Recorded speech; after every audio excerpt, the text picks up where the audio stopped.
Good day, ladies and gents. Ivan here at iWords and Upwards. I'm going solo today. Apologies about that.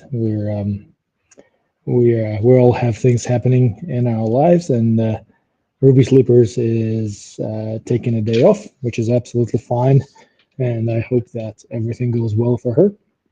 Uh, it's going to be a relatively short episode. Just wanted to touch on the last couple of games that happened over the last few days, and also put those things into perspective about what is actually happening and how people are reacting to the results. I guess we're gonna start with the game against Orient, and in order to get us started, I just wanted to show you guys. It was a message on Tuesday. Um, yes, Ruby is in the chat right now. She can't be with us live, but she's chatting. Um, that message I have sent on Tuesday. So New Zealand time, it was the day before the game. And I don't know if you can see this, guys, but just take a little read of that. What it basically says is, just FYI, Wrexham will most likely lose, draw at best. And then in the voicemail, I have clarified a few things, and I said that a lot of people that I heard of are quite happy about the win, which happened over Northampton, and they were predicting 1-0, 2-0, 3-0, and other ridiculous predictions, and not the people that don't know anything about football, but people who've been in the sport and they've been supporting the team, and they were engaged into this game for a while, and they were still saying that. And to me, that made zero sense, because the way we played against a no offense, but a weak opposition such as Northampton, and the way we won, and the way we played, the patterns that we set up, the style, the overall holistic picture of game against a team like Orient, even though I only watched a little bit of them, but just seeing the way they move around the pitch screamed loss to me. And I have watched, instead of watching the minutes 71 to 80, I have watched minutes 0 to 10. I apologize, but that's just the way my schedule worked, and because for me all those games are in the middle of the night. But I have witnessed, it was just one play of those first 10 minutes that was enough to let me know the result of the game, as weird as it sounds. But there was a game, I think there was a play at third or fourth minute when one of the Wrexham strikers, I think it was Sam Smith, ended up having the ball on the right-hand side of the pitch. He received the ball, he was isolated, defender on his back, he passed the ball back to the midfield. I don't remember who received the ball, it doesn't matter. But I felt like, okay, he passed the ball back, perfect, yeah, he's isolated, they need to recycle the ball, get a little bit compact on the strong side, laterally shoot the ball from the right hand side, work it through reverse triangle to the left, keep it in the center if they need to be, invite a little bit of pressure, switch to the left, or get it back to the right, depending on how their position responds. The midfield player receives the ball, turns around, passes it further back to the defender, and defender passes it further back to the goalkeeper. I think Mark Howard was in goal. And I was like, okay, there was no no issue with that. That's absolutely fine, perfectly fine. Now you need to recycle the ball. You need to go on the left-hand side, but recycle it with a little bit of thought in your head. Like, what are you actually trying to achieve? Are you trying to go in that breathing ball scenario when your team was just stretched out, ready for medium to long range passes, and then you bring them back in, ready for close range passes, and you're trying to shift the game, invite a little bit of pressure, maybe set up the trap, maybe create a momentary lateral overload in order to progress the ball angular to the center or keep it on the flank. No, like, I'm talking crap.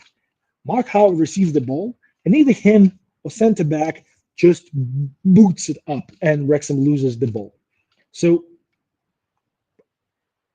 the striker of the team had the ball on the right-hand side of the pitch, 20, 25 yards away from the goal. Within 10 seconds, the ball goes back to the penalty area, and from there, it is hoofed without any particular post stem, just forward and lost within 10 seconds. I watched that. That is, again, don't get me wrong, moving the ball like that around the pitch is absolutely fine if you know what you're doing, if you have a plan. Absolutely fine. But that was schoolyard. That was something that, to be honest, most of the team inside the league will do better. And I mean, you have to understand that their position is different, but just the general pattern, the general thought process of the game would dictate that this is just not quite logical.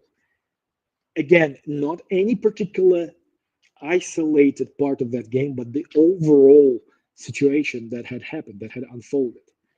Literally a couple of minutes after that, I I can see Orient receiving the ball in their half. The goalkeeper plays to the defender. I think it was left hand side. They're getting pressured. Then the ball moves back to the goalkeeper, to the center back, to the right. A few times that happened, they played up front angular passes to a reverse triangle. So one of the midfielders comes back to give that support. And not only that midfielder comes, but everybody else, the second he drops back, they all make adjustments in their positioning, staying on a certain pattern, offering options. And eventually, they work the ball to a medium range pass to their striker who runs for that through ball and barely misses on the corner. And after witnessing those two plays back to back, that just proved to me, yep, Wrexham is going to lose. Um, Not because I'm a such a talented and prolific forecaster of things, but because the overall, just the generic pattern of the game was very clear and obvious from the get go. Um, then, um, to be honest, I couldn't really carry on watching that, and because that sort of high school level of football can be better than what I have witnessed. So the loss was very logical. To be honest, it was surprising that the loss was only 2-1, even though there was a red card and a couple of clearances of the line. It was again a throw in the kitchen sink. And again, the people like in the commentary, people after the game, everybody is still confusing formation with systems. That's just doing my head in. Every time people say, "Oh, they're playing 4-4-2 system, they're playing 4-3-3 system," no, formation and the system is a completely different thing. Formation 3-5-2, 4-3-3 can be played in hundreds of different systems. It's not the same thing.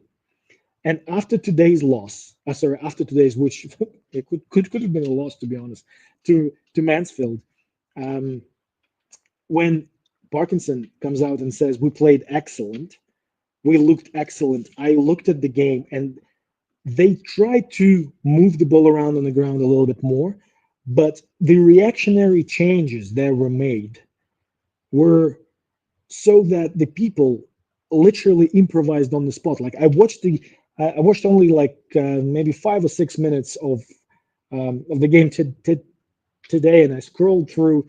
They tried. They tried to keep it under control a little bit more.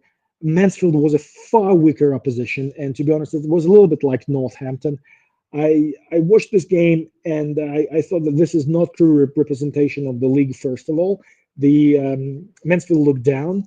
They were a bit deflated. They tried, but the team is objectively weaker than Wrexham. So, like again, Parkinson is being saved by a stronger players time and time again, and you will find that in a lot of organizations, a lot of businesses, in military, when a weak, incompetent commander is saved by strong personnel. And because they perform to a certain level against a certain opponent, those differences, those incompetences become almost invisible to an untrained eye. But when you look at it, and when you look at the again at the patterns of play at the chaotic nature of play, you can understand that what they do on the pitch was not ever rehearsed. They are thinking on the fly. There is no plan A, plan B, plan C. It is still a one-track pony. People, most of all, guys, even though the team won today, which is great, I'm happy for Max Kluivert, who scored a good goal. He's probably the top scorer of the team right now, being a defender. Um, I I think that we have to realize that if this team was not Mansfield, if it was some other team, it would have been a different result. We did not adjust anything. Nothing was adjusted. The players had more time on the ball. They had more freedom. They had less skilled opponent against them. Even though the manager that coaches Mansfield is objectively better than the one that coaches Wrexham. The fact that the team had won doesn't change the future proofness of what is happening. If you see people praising and jumping up and down, saying how everything all of a sudden became awesome, and it's just a step through, this is the decider, this is what's going to change. No, no, it won't. No, it won't. This is not something that is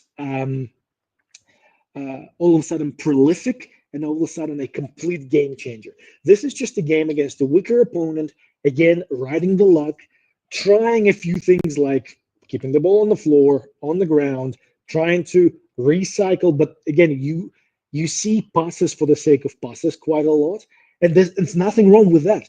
When you teach people how to play possession football and how to build from the back, you have to start from often there needs to be a pass for sake of pass. But there is a next stage to that. Is that after that happens over a certain amount of time, certain amount of repetitions, there should be that next step over, that next the realization that pass for the sake of pass was there to train you, to prepare you for that next tactical and strategic understanding of where it leads to. Proportionally, the way the team was set up was still the same. Distance between the players was still the same. The way people were and players were adjusting to one another positioning, depending on where the ball was still the same. Holistically, the picture did not change. It was a weaker opponent, and we had a better luck. That's it. Period. End of story. Full stop. Um, on top of that, we have a team that is continuously playing in a psyched state.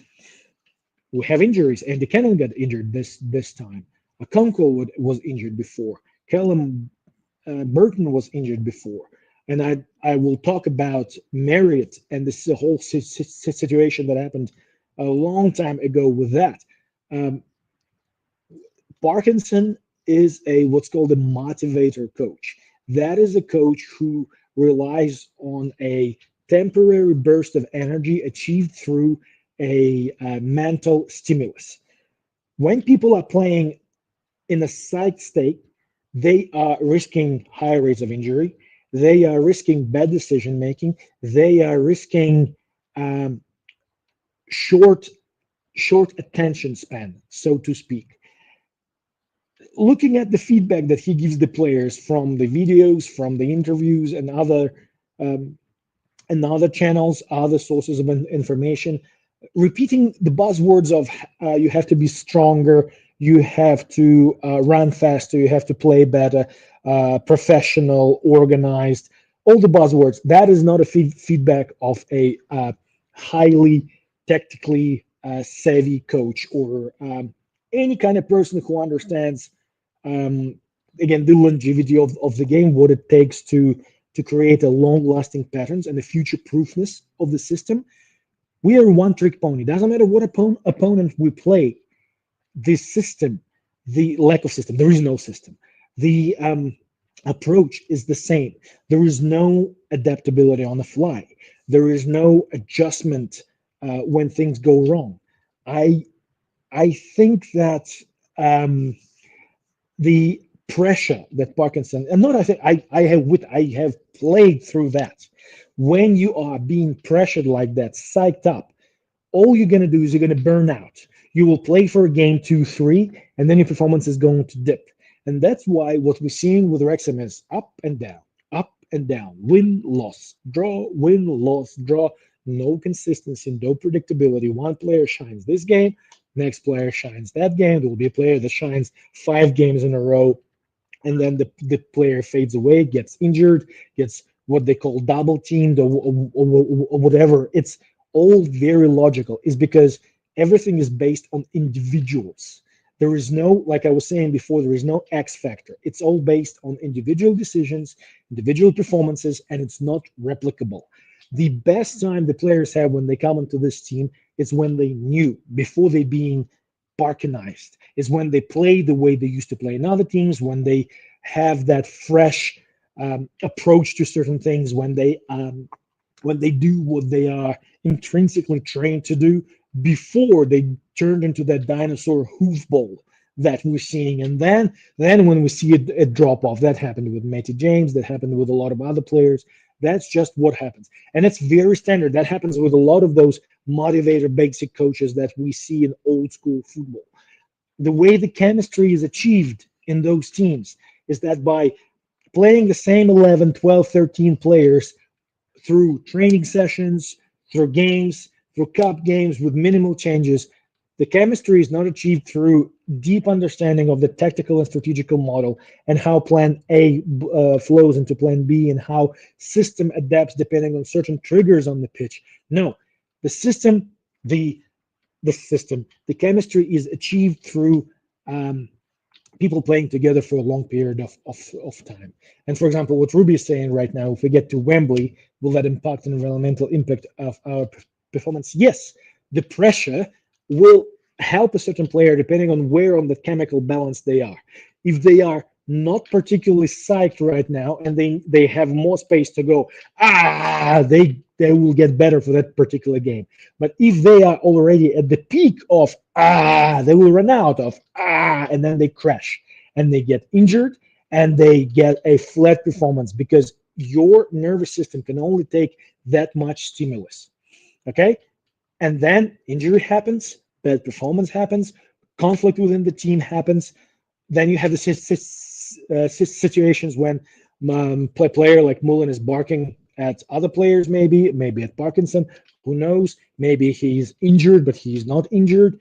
Back in the day, when Mullen was played instead of Marriott, who was playing on a very, very good level. He was going on a like 27 or 28 goals per season.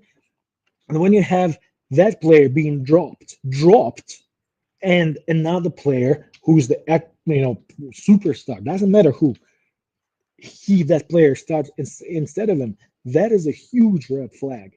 In any organization, when things like that happen, you have to question the leadership. This guy or this person, this girl, have achieved a certain level of performance which is consistent, which brings the overall team a certain result. And then all of a sudden, that player gets dropped. It's not like the other person gets played with this person. It's not like there's a sub happening.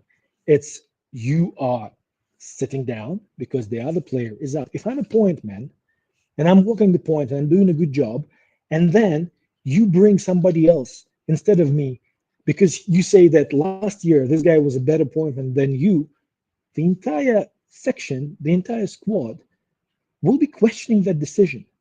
And what happens is that obviously that player, that person doesn't perform. And the other person who was performing really, really well, Marriott, gets injured. The only person to blame for Marriott's injury is Parkinson. When you are doing things like that, when you start coaching, when you're doing your licenses, when you're doing your training, the first thing that you are told is that never drop a person who doesn't deserve it.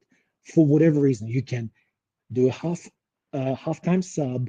You can play a new player that you want to try out next to him, but do not drop that person for something that the person never actually committed. If it's undeserved, it's a bad juju.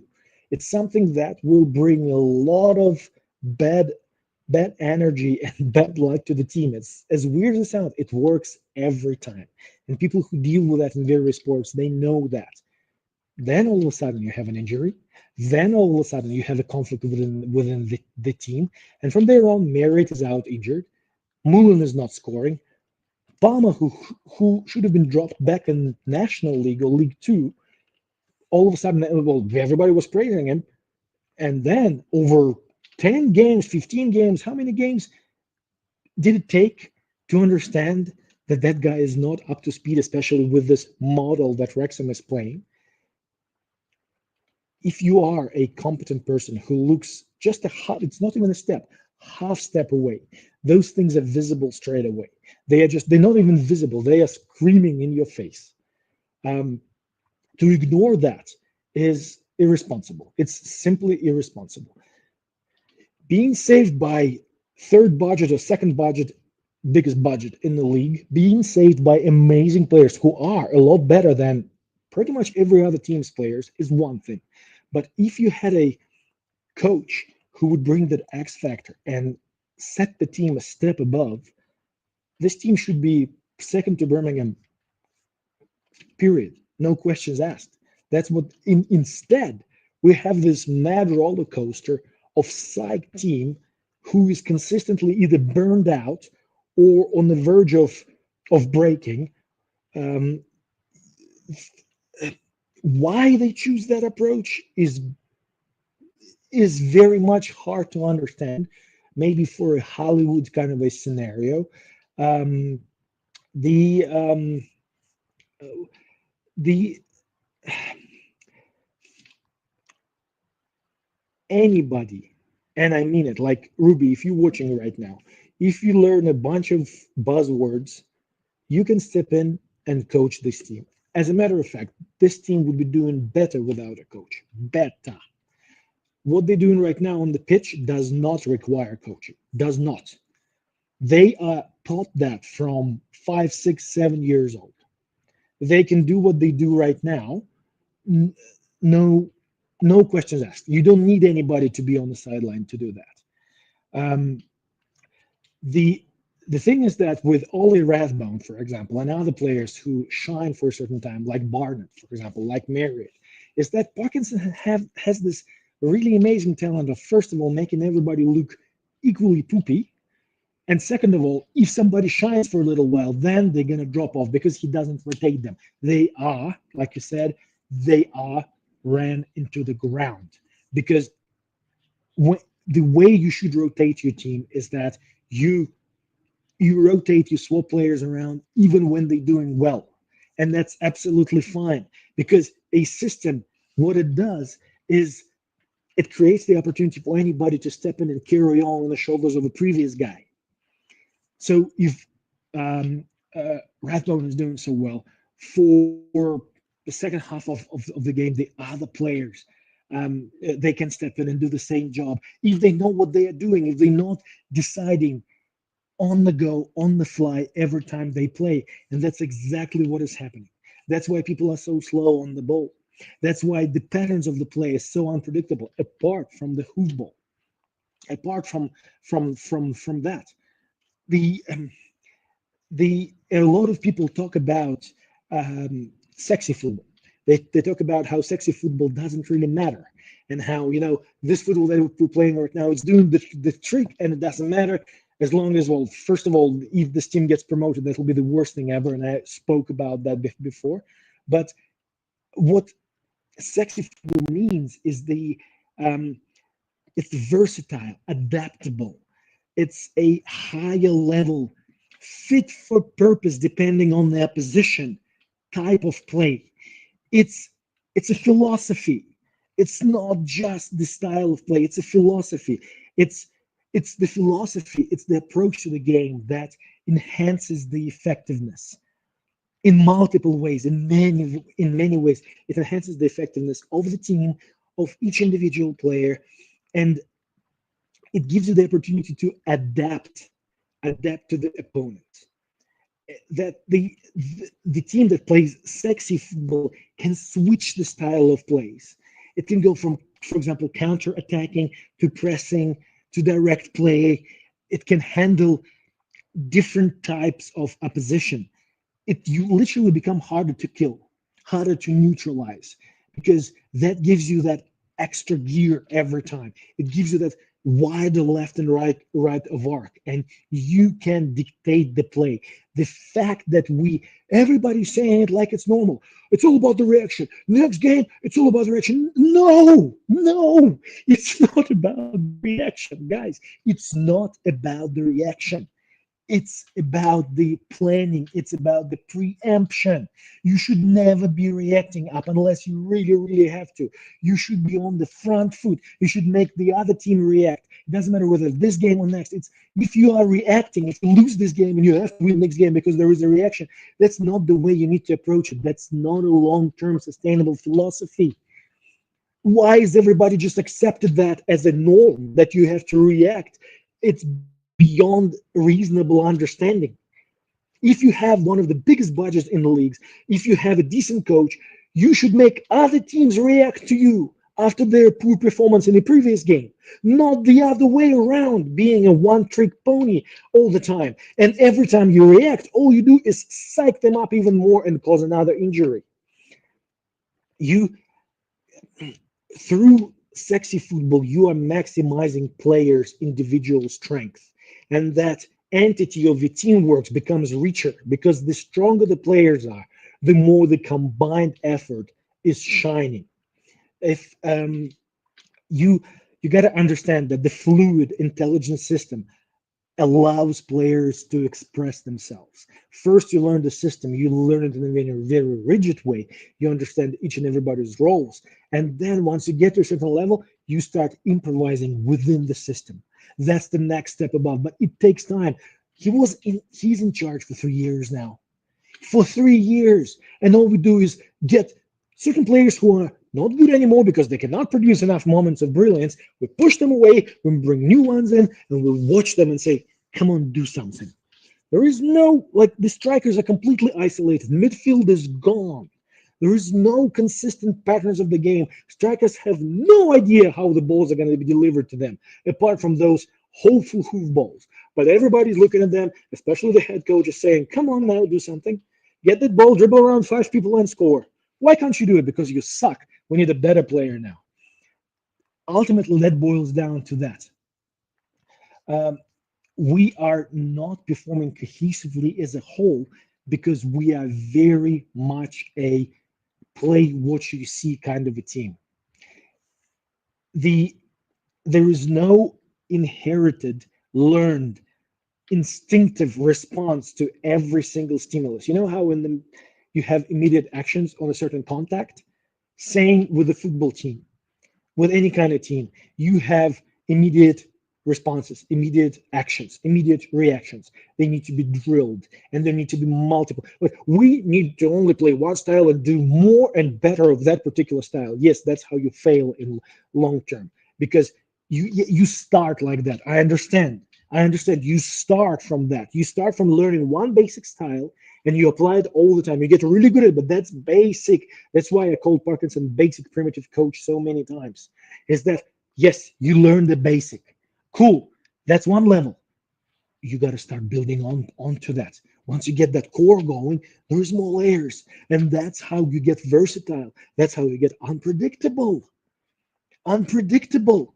That's how you get into the heads of other teams because they don't know what to expect from you because you have plan A, B, C, D, but it's not like you have 4 or 5 different plans. A lot of people say, oh, we need to have a plan A, B, and C. That's too much. No, it's not. It's a combination of two plans. Usually the combinations, the complex things are literally basic things done in various combinations. So if you have two plans and you combine them together in various aspects on various areas of the pitch, you all of a sudden have, instead of two plans, you have five because you once you learn two plans by heart, two styles of play by heart, you start combining them and all of a sudden it's not 2 plus 2 equals 4, it's 2 plus 2 equals 10.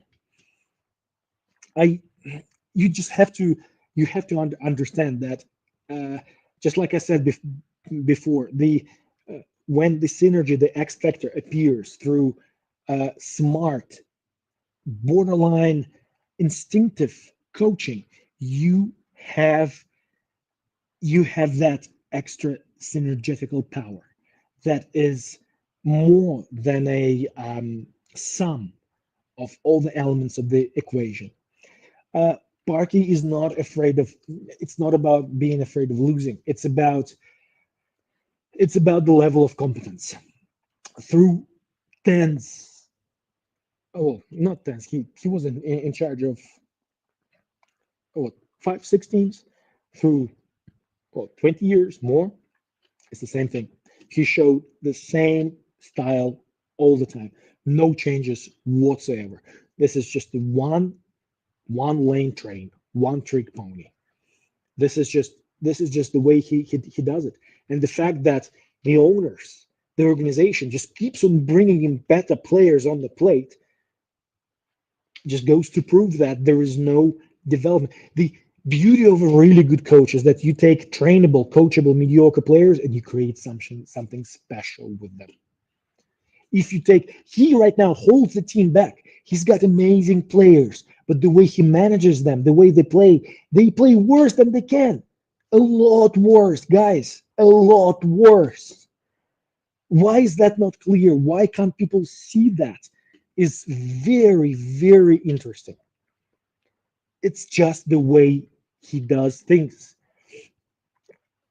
Going back to the sexy football, that buzzword that everybody using. Sexy football, the way it is, all it is exploited, used unpredictability. It's unpredictability in attack. You can change pace. You can change different passing ranges. You can vary different attacking patterns. You can make your opponent struggle to defend against you. You become less one-dimensional. People call it sexy football. It's not. It's high skill of coaching. The players that he's got right now are excellent. They are better than 90% of other players in the league. Some of those players are better than some players in the championship, but they play like shit. Excuse my French, because there is no vehicle to let them to shine. The if Parky goes at some point, will we lose players? Look, right now when people say, "Oh, we need to change this player for that and this for that," and instead of this guy needs to play, it doesn't matter who plays apart from Palmer. Palmer needs to leave a long time ago. Everybody else, it doesn't matter who plays. They all are on reasonably the same kind of level. It's about how you play them, what they are being taught, not just on the pitch, but in the classroom. What is their IQ? What is their education? And that is the job of a coach to develop that. To play squares and play attack versus defense is anybody can do it. High school coach can do it. But to educate, to raise the IQ of your players consistently and constantly, develop them to a high pace of a game. That's the talent of a real coach. And it needs to happen fast as well. It doesn't have to take a long time. It doesn't. It takes a talent. It takes a multi-dimensional approach.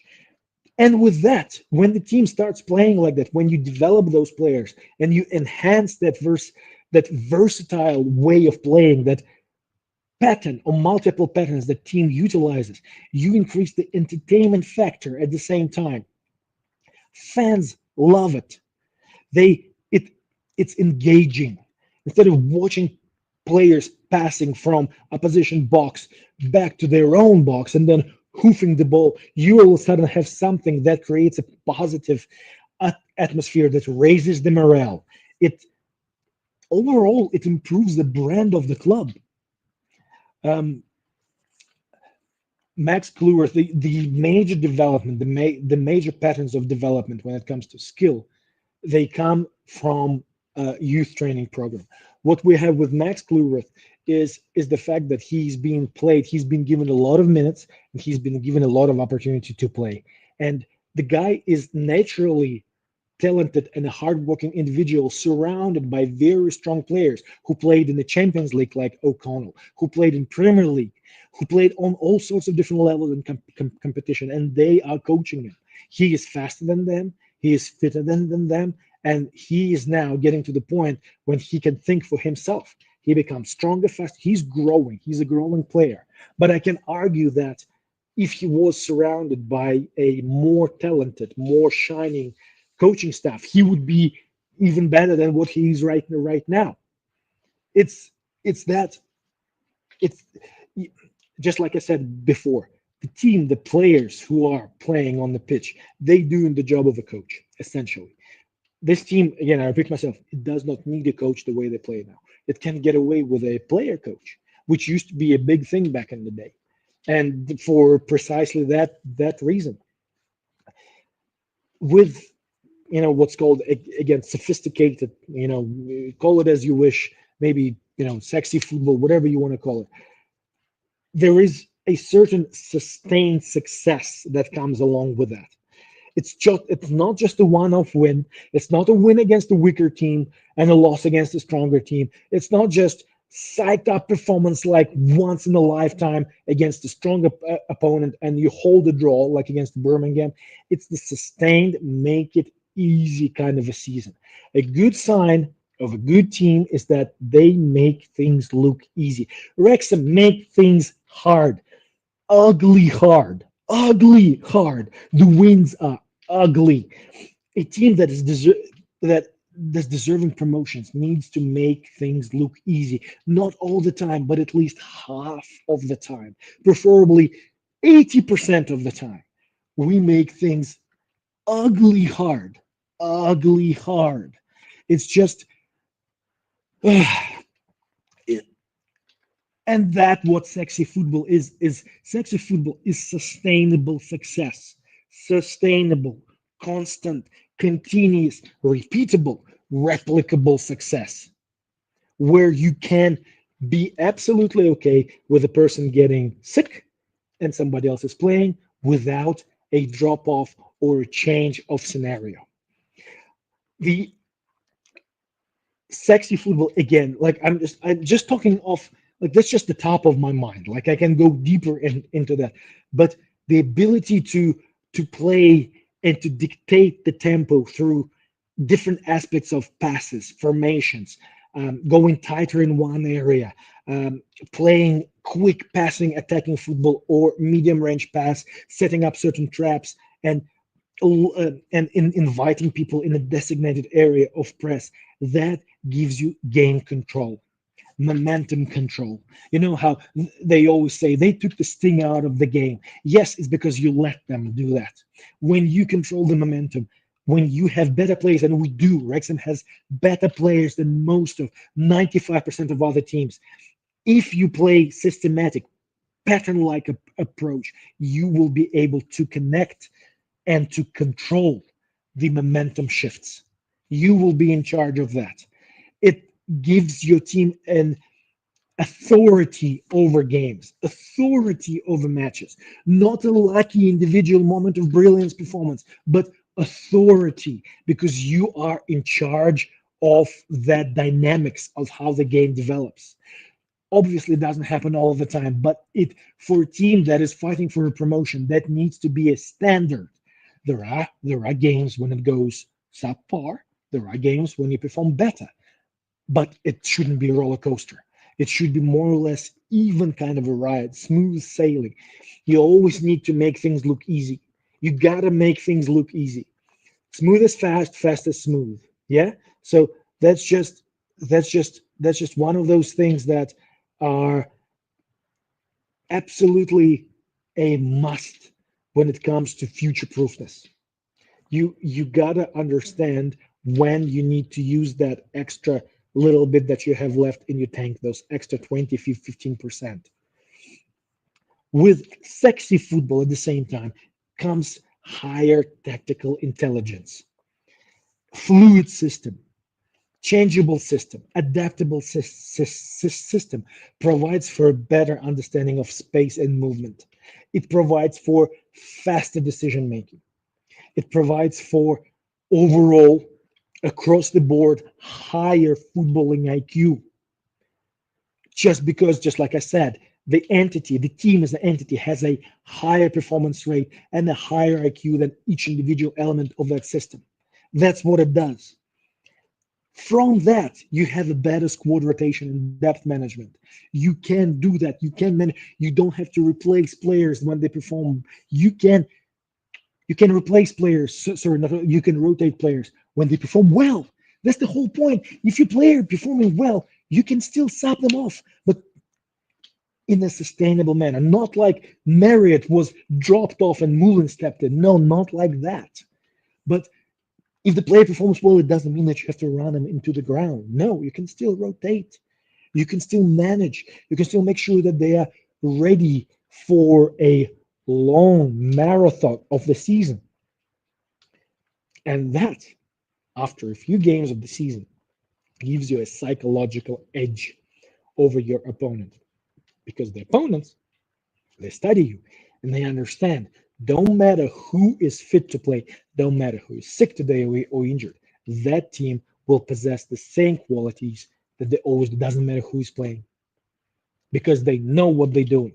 They understand. They have deep, high football IQ. They have so many aces up their sleeves. You don't know what they're gonna do. They don't have to go every game. They can just chill and make it look easy. Do you understand, guys? Do you guys understand what I mean? So that when people are praying to go up this year, modern football, especially in championship, demands the high level of football versatility.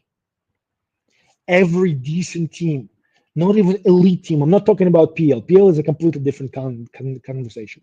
I'm talking about a team who can hold their own. It requires tactical and strategic flexibility. There is no more space for a rigid one track, one trick pony style of play.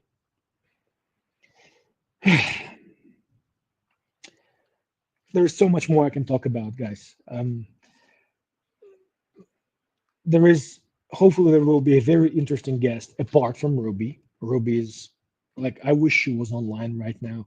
We could have a probably a thesis worthy of a conversation from what I just sort of just touched. I pretty much laid out some of the conversational topics for future episodes. But for you guys who are watching, try to look at it with open minds, objectively. Try to forget about the certain names and just look at it objectively. Look at it from the point of view of simply developing the game. I do feel a little bit better right now, but at the same time, I know it's not going to change anything. I know that the thing is that if people were to think the way I just described, just for a split second, and only about 10% of those who support Wrexham and live in Wrexham and are decision makers right now, if they would think and if they would evaluate things the way I just described, they would have started asking questions.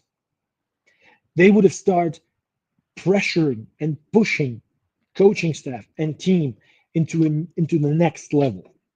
And that would have saved a lot of suffering and a lot of problems. But they don't. They don't. It's just the way people operate.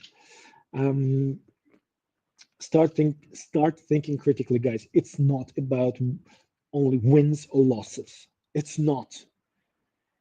It's not about previous deeds and previous amazing record. If you walked the platoon today and you walked the point and you did an amazing job and everybody survived and you did well, that's great. But the next day you go and you lead the team right into the ambush and everybody gets wasted.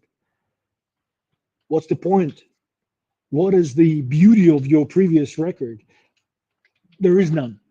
You just walked your team into a death trap. Same happens here. It's the same thing. It's not that drastic, but that's the general gist. Start thinking critically. Stop operating on wins or losses.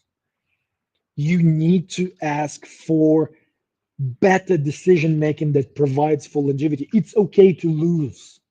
It is absolutely okay to lose, but it's how you lose and what you were doing when you were losing. Because if you were trying and if you're trialing the right thing, if your strategic movement was future proof and it was aimed towards something that is going to improve over time, it's okay to make a few mistakes. That's fine. But if you just simply relying on luck and calling it design, that is a different thing. That is a band-aid over a bullet wound. That's all it is. All right, guys. Hold on. Studies show the decision makers have a bias against tiny T-shirts. This is a XL T-shirt. No, I understand. I understand. And nobody's going to listen to me. Um, and if they do, they will only tell me to think positively, and they will tell me that I'm a grouch, that I'm a Grinch, and I don't enjoy the moment, and blah blah blah blah blah blah blah. What can I say? I'm trying my best um, to explain it on so many different levels, to approach people on so many different um, planes, and just let them know that you have to look beyond basics. And it's not hard. It's honestly, it is not difficult. It's just relating things to what you know. That's it. Um, yep. Thank you. Thank you so much, guys. Thank you, Ruby, for being such a great presence in the chat, and hope to see you next time. And just like I said, we hopefully going to have a great guest joining us in the future. Um, Somebody who knows a lot about football too. Um, Thank you. Appreciate you all. And until next time. Over and out, even though it's completely wrong.